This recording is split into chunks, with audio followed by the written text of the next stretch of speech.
Do you want to learn a simple hack to unleash your creativity, your problem solving, and expand your mind? Of course you do. Let's get into it. Hi, I'm Ken Hughes. Welcome back to the channel. Today we are going to talk about problem solving. I was at a CEO conference last week in Barcelona. 2,000 of the world's top CEOs all gathered in one place to discuss the year 2100. What would the planet look like? What would society look like? What would business look like? What would brands? How would they survive over the next 75 years? It was a great conversation around technology and politics and religion, and the energy in the room was really interesting because it was all about possibility, where we could be going.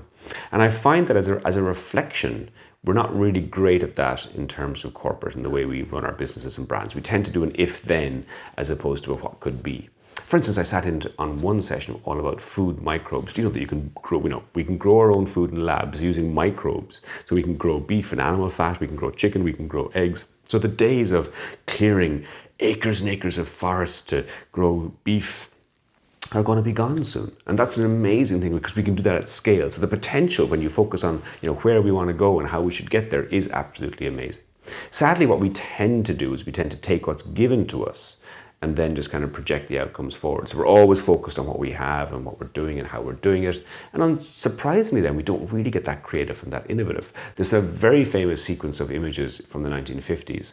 Artists were asked to predict the year 2000 and they did some drawings. This is one of my favorites, helicopters for everybody. Because if you see this, what they've done is they've projected technology forward. We're all going to have our own private helicopters going off to work in the morning. But then they don't predict social change. They don't predict the emancipation of women. It's the men going off in the helicopters and the women are at home minding the kids still.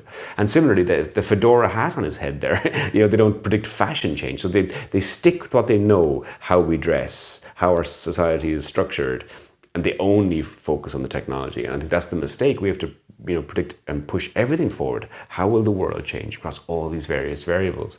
So it's very dangerous to take what you have, the way things are, and predict them forward. And I was reminded of these maths equations that are beautifully simple, but I came across them a few years ago and I thought I'd share them with you today. Here's the first one. Now, the moment you see that on the screen, you immediately solve it. Like you can't stop solving it. The answer just pops into your head. There you go, that's the answer. So if you take what's given to you, the 5 and the 5, and you end up obviously always with the same answer, you'll always end up with 10. And so that's kind of an idea of they're the social norms, those 5s. They're the expectations. They're the way things operate in your business, the way things always have been, industry norms. And so you take what's given to you, and unsurprisingly then you will output the same thing, the expected thing. And that's not how we move our businesses forward. If you keep doing the same thing, you don't get different results. And so compare that to this equation. Something plus something equals 10. So now you focus on where you want to go. You want to find a new energy source. You want to find a way to end world hunger, with food microbes. You want to build a different business. You want to enter new channels. So you focus on the outcome. Now, what gets you there is something plus something. So those variables are left empty. And so in this example, there was only one answer in the first equation, but now there's actually 11 answers to this question. If you take 1 plus 9 and 2 plus 8 and 3 plus 7, and if you go all the way up to 7 plus 3, if you accept that the order of the numbers is slightly different, then it's 11 outcomes. And in fact, if you enter a minus figure into any of these boxes, you end up with infinity, because minus 20 plus 30 equals 10. And you could have 450 plus minus 440 is also 10. And so you can go to infinity in both directions in terms of this equation now to solve it. So that's the outcome of possibility. The possibilities are endless in terms of how we want to do things and where we want to go. But too often, many of us focus on the 5 plus 5. This is the way we do things, and that's the answer we always get. Whereas the moment you open your mind to actually, where do I want to go? And there's a multitude, infinity of possibilities of getting there, then that's when it gets exciting. At that same event, I met Chris Barton. He is the co-founder of Shazam, the music app that identifies songs in a few seconds. I had dinner with him that night. We were chatting about the history of Shazam. It's a fascinating story because Shazam, the idea of Shazam and the initial executions was even before the iPhone, before the App Store. And that's why it was one of the most successful apps of all time in the beginning when it was launched onto the App Store, because it was one of the first.